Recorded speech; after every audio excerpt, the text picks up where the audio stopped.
โลสองสามสี่ครับฮัลโหลฟังดึกครับได้ฟังดึกเนี่ย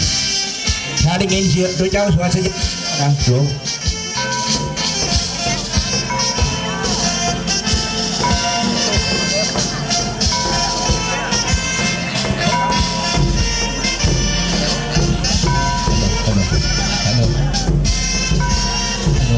2 3 4 2 3 4ดู2 3พี่ขึ้นก่อนนี่เหรอ2 3 4 2ดู2 3 4ดู2 3 4 2ดู2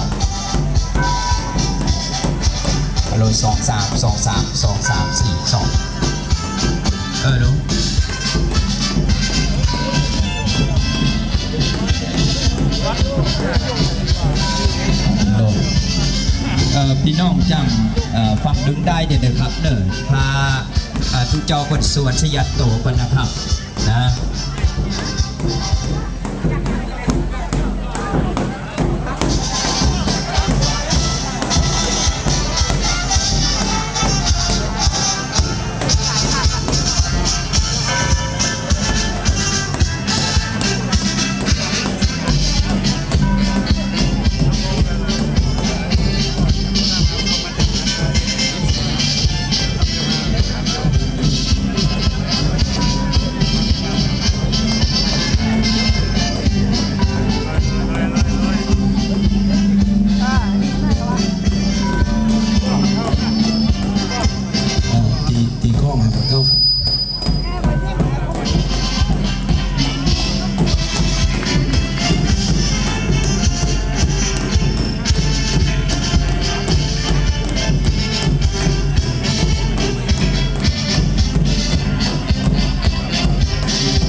ต้องเอาจงลงมาครับเพื่อเอาใส่ในไต่นะครับที่กรรมการนะครับได้เอาไว้นะมันต้องเอาจงลงมาด้วยครับเพราะว่ามันมีเปิ้นชื่อเปิ้นกำกับอยู่นะฮะบึ้ดเปิ้นจะมาถามหาแล้วก็กรรมการจะยุ่งเลยครับนะฮะนี่ก็ขอทำความเข้าใจให้กับทางศาลาในคณะนี้ก็ผมในคณะที่เป็นตัวแทนของพี่น้องเจ้าบ้านแม่พริกทุกคนทุกท่านก็มีความยินดีอย่างล้นพ้นนะครับที่ท่านไพรัตน์ตันบรรจงนะครับได้มาเป็นประธานทางไทยครวาสตั้งตัวแทนของพี่น้องเจ้าบ้านแม่พริกนะฮะทุกคนทุกท่านก็ขอพระคุณเป็นอย่างสูงพร้อมโดยท่านสจ.ทุนนะหรือว่าท่านวิเศษวงศ์ประสิทธิ์นะครับพร้อมโดยท่านสจ.บุญเดชอินทศาสตร์นะในคณะที่ทางพี่น้องเจ้าบ้านนะครับมีซุ้มนะท่านก็มีซุ้มตัวเองนะพี่น้องเจ้าบ้านมีตุ๊กนะท่านก็ตุ๊กตัวเองนะครับอันนี้แหละพี่น้องนะโดยการในคณะที่ท่านได้เป็นแล้วต่ออนาคตต่อไปเนี่ยนะครับถ้าหากว่าบ้านเฮาวัดบ้านเฮาได้ทำการขอพระราชทานวิสุทธิสีมานะโดยมีท่าน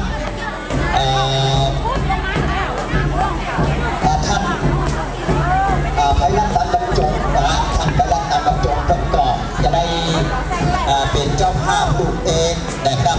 อันนี้ก็กำหนดไว้ละนะครับบอกว่าจะเป็นเจ้าภาพปลูกเองเนี่ยนะก็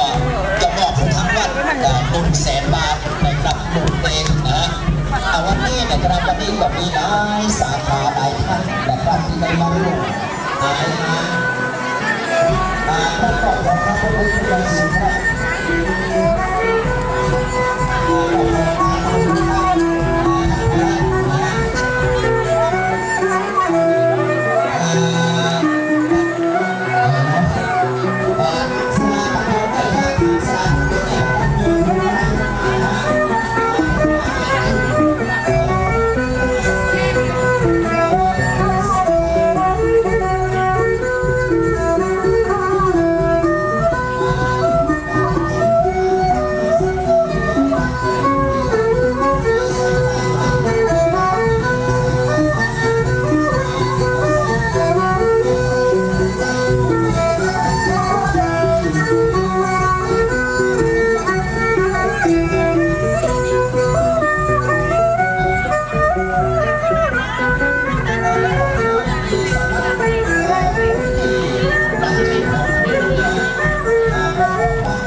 มาจมกรรมการวัดนะครับขอคืนเนาะพี่น้อง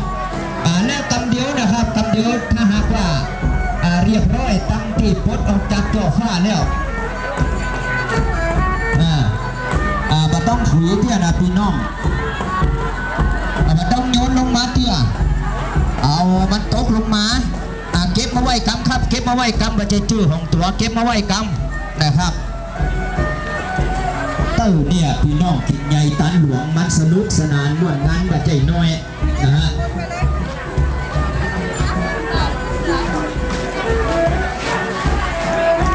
ฮ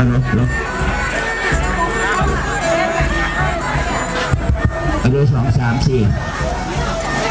ท่านที่อยู่ประชาชนลงมานะครับลงมาอะไรนะครับให้ประมาทเพราะว่าอาชีพนี้อยู่นะครับไม่เป็นมือจะรู้ตรงนั้นนะให้อยู่ปืนเจ้าผ้ามันอยู่จะรู้ตรงนั้นให้อยู่ปืนเจ้าผ้าฟรีคนให้อยู่ปืนเจ้าผ้าที่รับจบกันส่งมาอะไรดีวะท่านเลยให้อยู่ปืนเจ้าผ้าท่านเดียวไม่ต่อหรือเตี้ย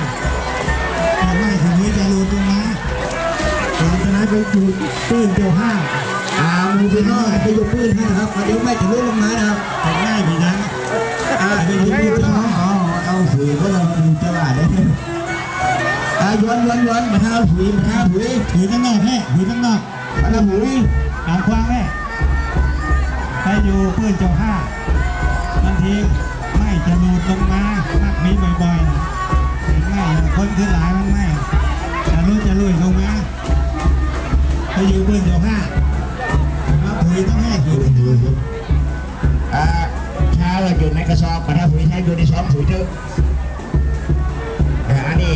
รถนะครับด้านนี้มาท้าถุยเถอะลูกสองเลยเบอร์สองอ่ะอ๋อสองนี่มีดูว่ะ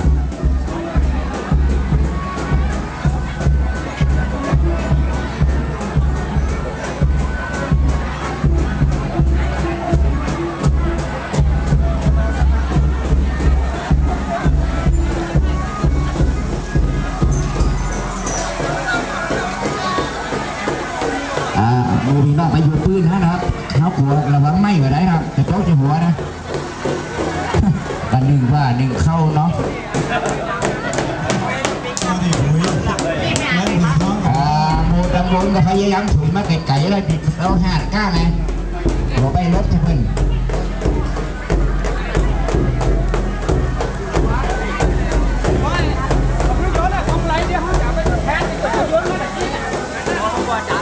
แล้วเขาตีเอาป้อม ตอนนี้ขอให้ชะตาพี่น้องเขามาบัญญัติที่5 ปอนด์จากพระเจ้านะการสลายตัวมาดูที่เก่าที่ไฟที่มันเขาเลย5 ปอนด์นี่ก่อนถ้าอยากมาลูกนี่ก็มาลูกเนาะ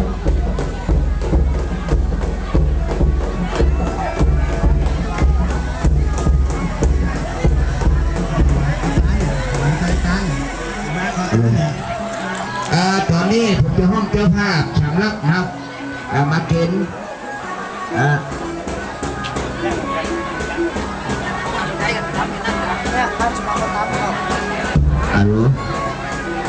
พ่อจ๋าลูกพ่อจ๋านันสูงนะครับเป็นว่ามาสูงมาบวชงานกรรมเพราะมันชูน้ำมึงมาสู่มาบวชงานกรรม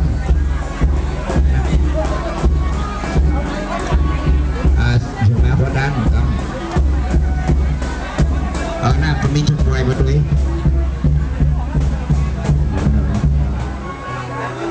เพราะว่าตอนนี้เราสู่มาบวชงานคือว่าสู่มาบวชงานครับก็ได้จะได้ถวายห้องเจ้าภาพสำหรับผ้าเหลืองกับลูกผ้าเหลืองไง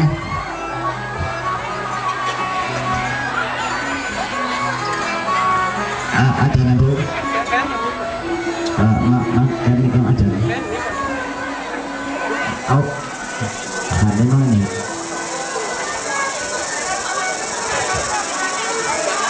เอาเยอะๆเดี๋ยวแค่เนาะถึงวันนั้นเราไปเจอแค่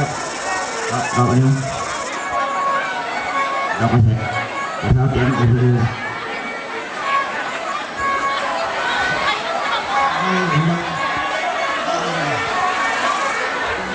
โมตัสสะภะคะวะโตอะระหะโตสัมมาสัมพุทธัสสะนะโมตัสสะภะคะวะโตอะระหะโตสัมมาสัมพุทธัสสะอะระหะวะนะภิสัพพะ